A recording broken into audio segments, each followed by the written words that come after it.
সাথে ঐশীর বিয়ে হওয়ার আগেও কি ঐশীর অন্য কোথাও বিয়ে ছিল? সেটার ব্যাপারে আমি জানি না, তার ব্যাপারে আমি এত ইনভেস্টিগেট খোঁজই করিনি। নেননি? না তার পরিবারের সাথেও কথা হয়নি? না, তার পরিবারের সাথে, সে তার পরিবারের সাথে এত অ্যাটাচড না যতটুকু আমি জানি আর কি। আপনি একটা মেয়ের খোঁজ না নিয়ে তাকে বউ বানিয়ে ফেললেন। বউ বানাইনি তো, আমি তো জাস্ট এঙ্গেজমেন্ট করেছিলাম। এঙ্গেজমেন্ট কি একটা বিয়ের প্রসেস না? আই নো, বাট সেটা আমি ওই সিচুয়েশনশিপের কারণে এই কাজটা করেছি। সিচুয়েশনশিপ?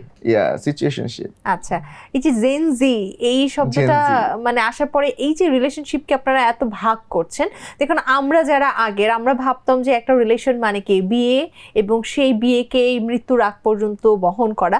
আপনারা এই রিলেশনশিপ, সিচুয়েশনশিপ, তারপর আর কি কি শিপ আছে আপনাদের, এগুলো নিয়ে আপনাদের সাথে জানতে হবে আসলে আর কি কি শিপ আছে একটু বলুন তো। আমার জানা মতে আর কোনো শিপ নেই।